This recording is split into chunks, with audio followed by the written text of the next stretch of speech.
प्यारे बच्चों, आज हम लोग एंट्रोपी के बारे में अध्ययन करेंगे। ये एंट्रोपी क्या होती है? इसके पहले हम लोगों ने आंतरिक ऊर्जा, एंथैल्पी के बारे में अध्ययन कर चुके हैं। आज हम लोग उसी तरह से एक ऊष्मागतिकी फलन एंट्रोपी का अध्ययन करेंगे। एंट्रोपी को बच्चों हम लोग कैपिटल एस द्वारा प्रदर्शित करते हैं। ये एंट्रोपी है क्या? ये बच्चों अव्यवस्था का ऊष्मागतिकीय निरूपण है। एंट्रोपी क्या होती है? अव्यवस्था का ऊष्मागतिकीय निरूपण है। इसको परिभाषित कैसे करेंगे? जैसे बच्चों, जो पहली परिभाषा है उसको ध्यान से सुने। अव्यवस्था एंट्रोपी की अभिव्यक्ति है। रेंडमनेस, अव्यवस्था या डिसऑर्डरनेस, ये क्या है? एंट्रोपी की अभिव्यक्ति है। एक निकाय में जितनी अधिक अव्यवस्था होगी, उस निकाय की एंट्रोपी उतनी ही अधिक होगी। तो दूसरी परिभाषा क्या निकल के आ गई? प्यारे बच्चों, एंट्रोपी किसी भी निकाय की अव्यवस्था की माप होती है। एंट्रोपी क्या है? कैसे इसको डिफाइन करेंगे? एंट्रोपी किसी भी निकाय की अव्यवस्था की माप होती है। जितना अधिक निकाय में अव्यवस्था होगी, जितना निकाय अव्यवस्थित होगा, उसकी एंट्रोपी उतनी ही अधिक होगी। अब प्यारे बच्चों, एंट्रोपी के विषय में कुछ तथ्य है। आइए इनको हम लोग एक एक करके जानते हैं। जैसे बच्चों, कोई ठोस है, ठोस। अब ये ठोस चाहे अणु के रूप में हो, चाहे आयन के रूप में हो, या परमाणु के रूप में हो, या परमाणु के रूप में। तो अगर ठोस है, सॉलिड है, तो सॉलिड में क्या होता है? अणु, परमाणु या आयन व्यवस्थित होते हैं। तो इसीलिए ठोसों की जो एंट्रोपी होती है बच्चों, ये न्यूनतम होती है।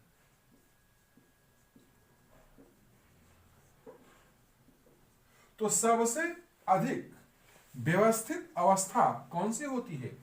ठोस होती है। इसीलिए ठोस अवस्था में एंट्रोपी का मान क्या होता है? न्यूनतम होता है। अब दूसरी अवस्था है द्रव। अब बच्चों, द्रव अगर है तो द्रव में जो अणु, परमाणु या आयन ठोसों की अपेक्षा दूर दूर होते हैं। अब द्रव बनता कैसे है? जब ठोस पिघलता है, ठोस को हम गर्म करते हैं, तो यहां एंट्रोपी में वृद्धि होती है। एंट्रोपी बढ़ती है। एंट्रोपी क्या करती है? बढ़ती है। तो द्रवों की एंथैल्पी ठोसों की तुलना में ठोस से अधिक होती है। ठोस से क्या होती है? अधिक होती है। तो अगर बच्चों कोई ठोस है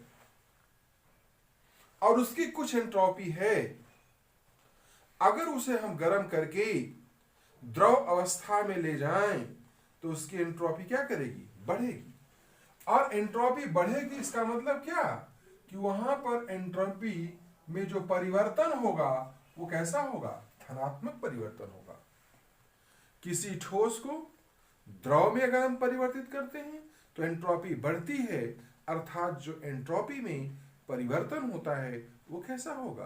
धनात्मक होगा। अब बच्चों तीसरा है गैस। अब गैस के बारे में तो आप लोग जानते हैं कि गैस द्रव्य की वह अवस्था होती है जिस अवस्था में जो उसके अवयवी अणु हैं या अवयवी कण हैं वो बहुत दूर दूर रहते हैं और इनके मध्य जो अंतर आणविक बल कार्य करता है वह बहुत कम कार्य करता है। तो गैसों के अणु सभी संभव दिशाओं में घूम सकते हैं। जितनी पॉसिबल डायरेक्शन होंगी उसमें गैस के अणु क्या करते हैं? घूम सकते हैं, जा सकते हैं, गति कर सकते हैं। इसीलिए गैसों की जो एंट्रोपी होती है वो सर्वाधिक होती है। तो बच्चों गैस की एंट्रोपी अधिकतम होती है। गैस की एंट्रोपी अधिकतम होती है। अब आपके पास आ गया कि प्यारे बच्चों सबसे कम एंट्रोपी किसकी होगी? ठोस की एंट्रोपी न्यूनतम होती है। और सबसे अधिकतम किसकी होगी? गैस की। और द्रव की एंट्रोपी क्या होगी बच्चों? ठोस से अधिक किंतु गैस से कम होगी।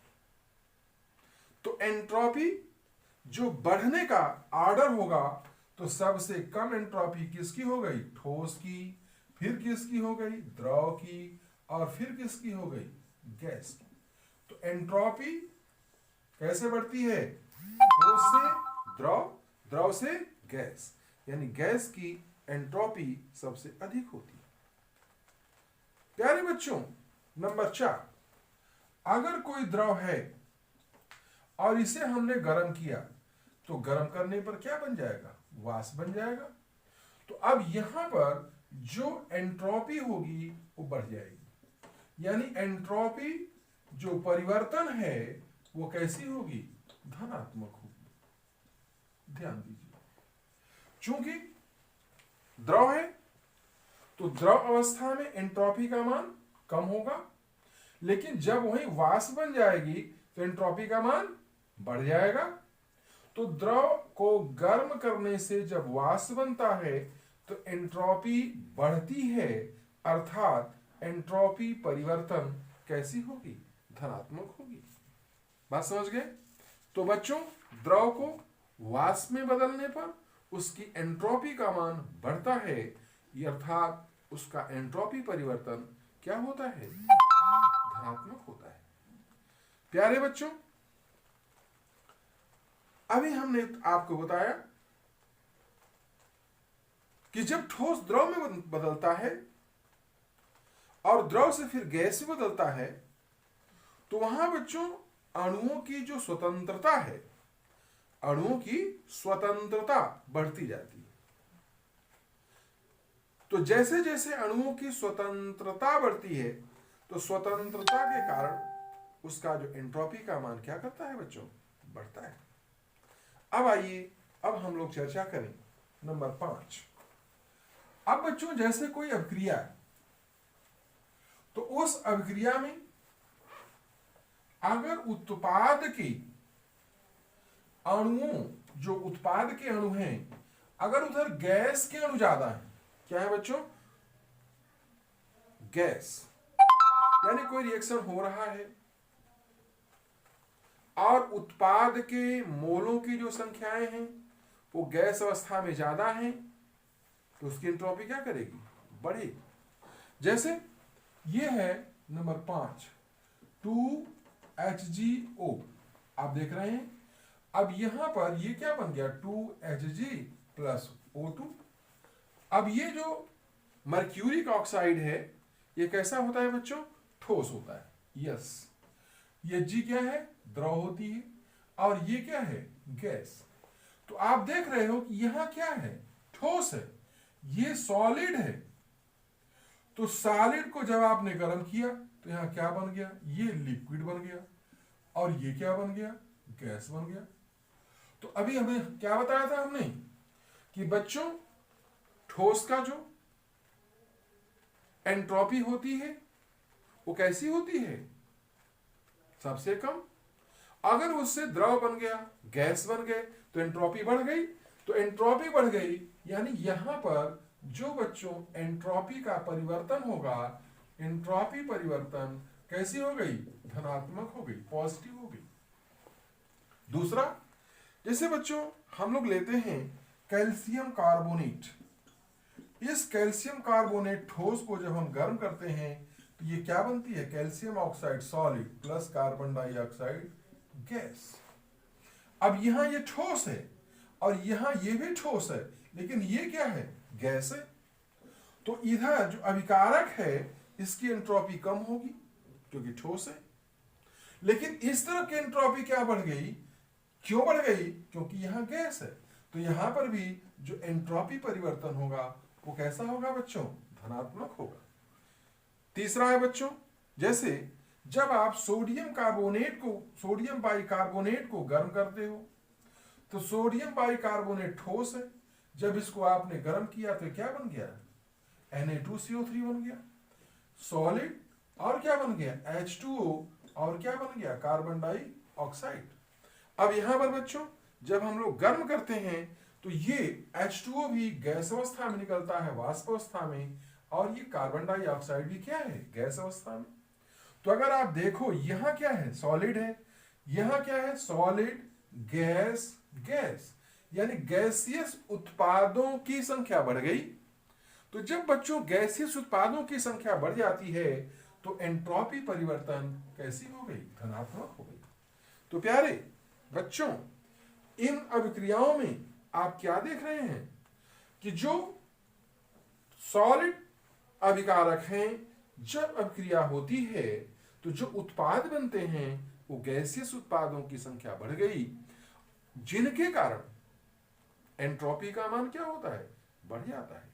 तो इसलिए एंट्रोपी का मान बढ़ने के कारण जो एंट्रोपी परिवर्तन यहां होती है वो कैसी होती है, धनात्मक होती है।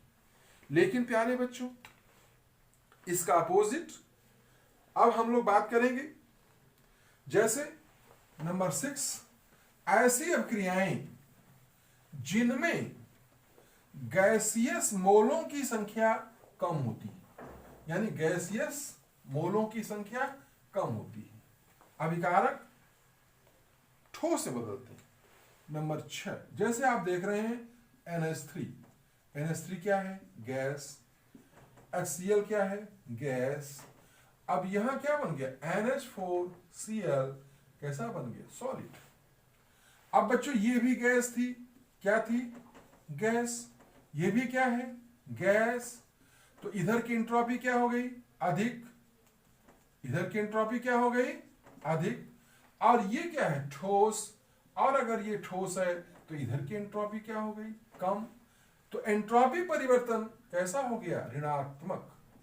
यहां पर बच्चों जो एंट्रोपी परिवर्तन होगा वो कैसा हो गया, नेगेटिव, ऋणात्मक हो गया। दूसरा बच्चों जैसे ये है 2NO gas plus O2 gas बराबर 2NO2 गैस।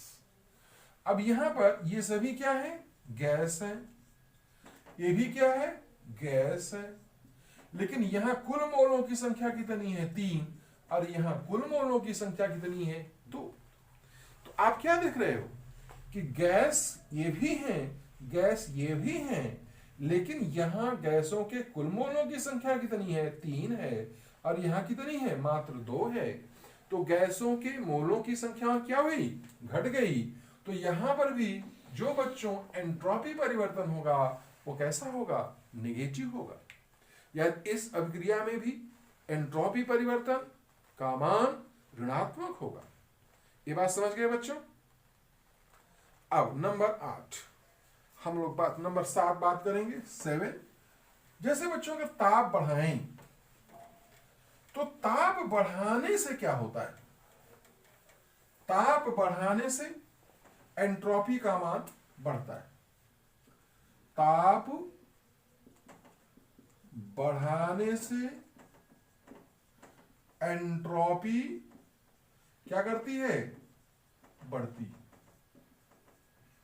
और ताप अगर हम लोग घटाएं, कम करें, तो ताप घटाने पर एंट्रोपी क्या करती है? घटती। महत्वपूर्ण बिंदु। तो अगर बच्चों किसी निकाय का हम लोग ताप बढ़ाते हैं तो उसकी एंट्रोपी क्या करेगी? बढ़ेगी। लेकिन बच्चों अगर हम ताप को कम करते हैं, ताप को घटाते हैं, तो एंट्रोपी क्या करती है? घटती है। क्यों ऐसा होता है? जब हम लोग निकाय का ताप बढ़ाते हैं बच्चों, तो जो निकाय के कण हैं उनकी अव्यवस्था बढ़ जाती है। क्या बढ़ जाती है? अव्यवस्था, अव्यवस्थित हो जाते हैं। तो ताप बढ़ाने से अव्यवस्था बढ़ती है और अव्यवस्था बढ़ने से एंट्रोपी क्या करती है? बढ़ती है।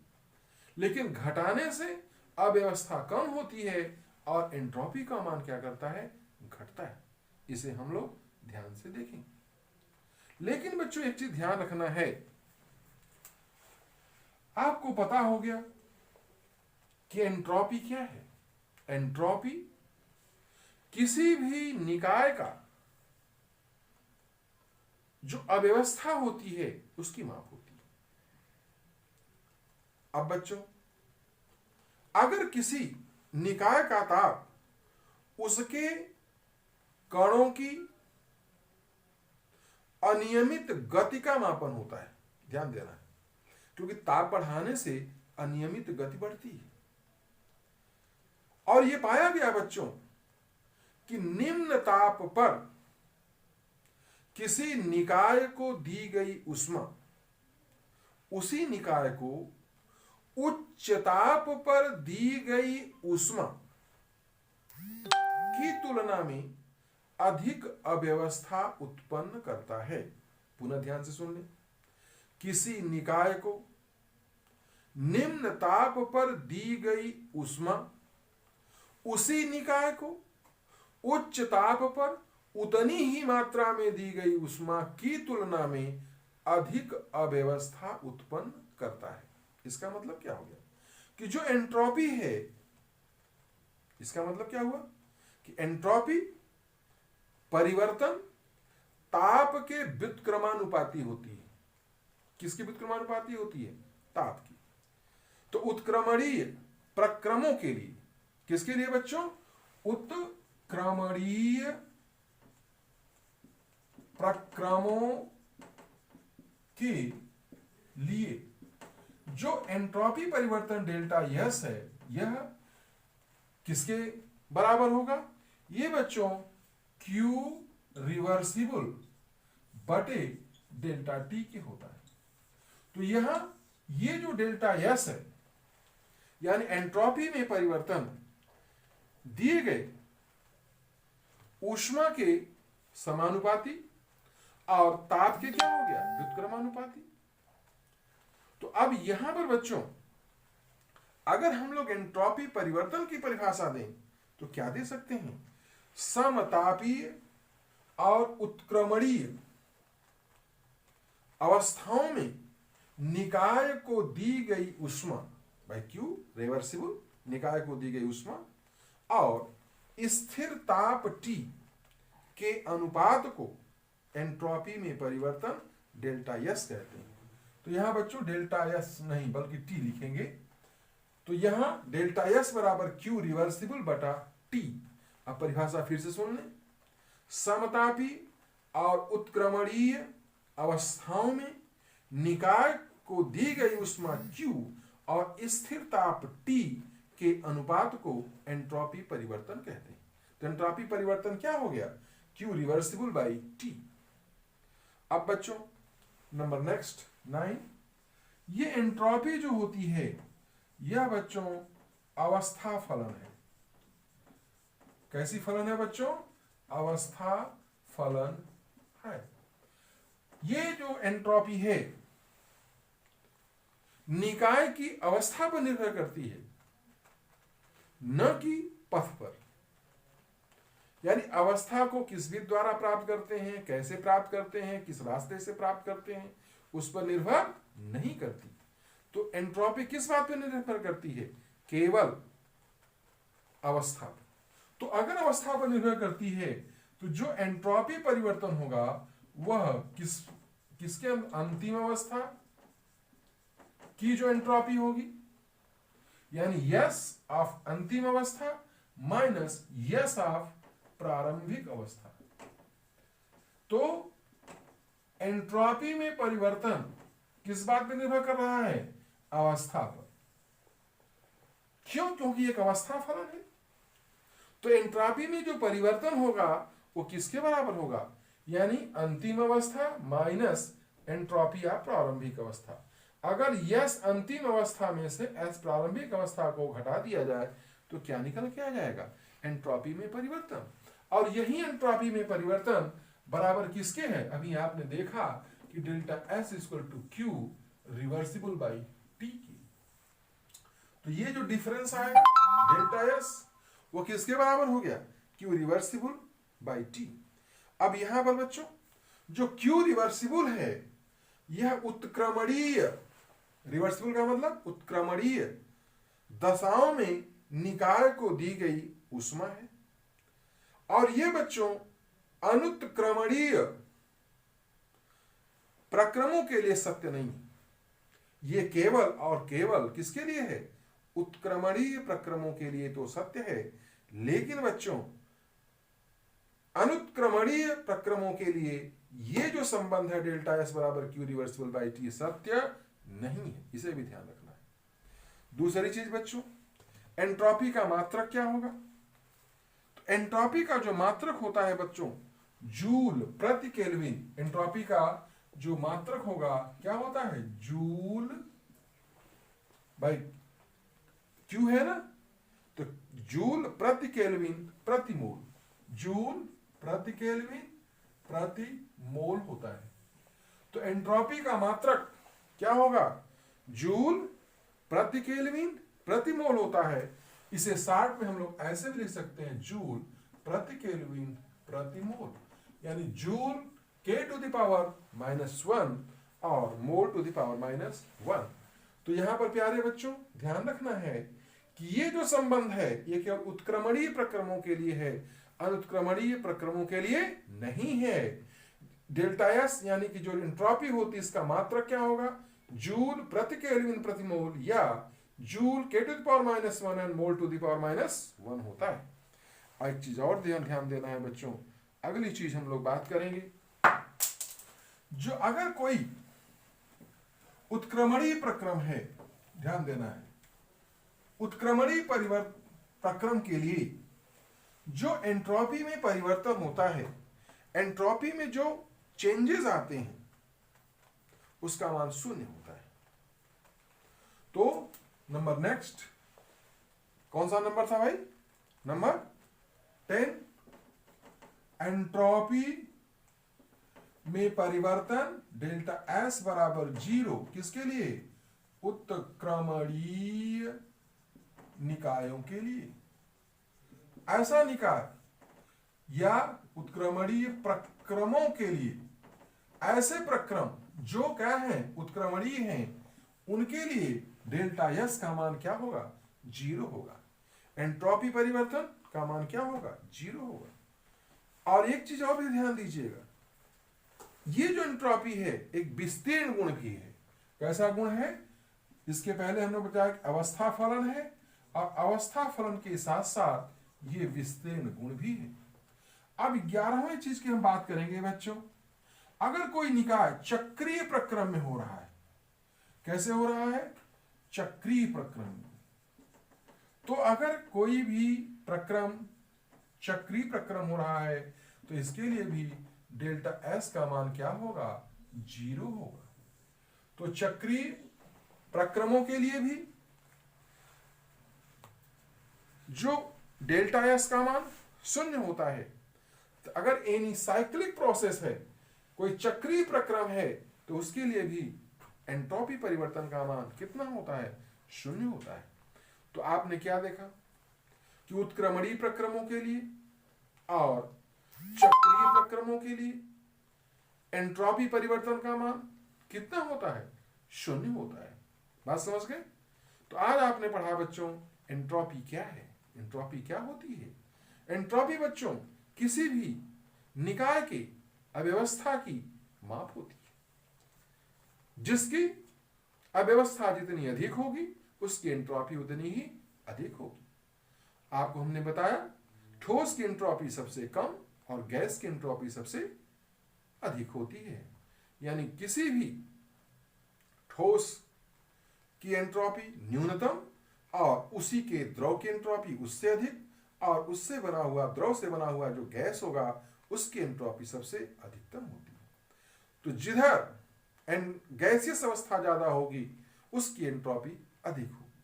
अगर उत्पाद की ज्यादा गैसियस अवस्था में है, उत्पाद के मोलों की संख्या अधिकतम गैस अवस्था में है, तो उत्पाद के मोलों की एंट्रोपी अधिकतम होगी, यानी एंट्रोपी में जो परिवर्तन होगा धनात्मक होगा।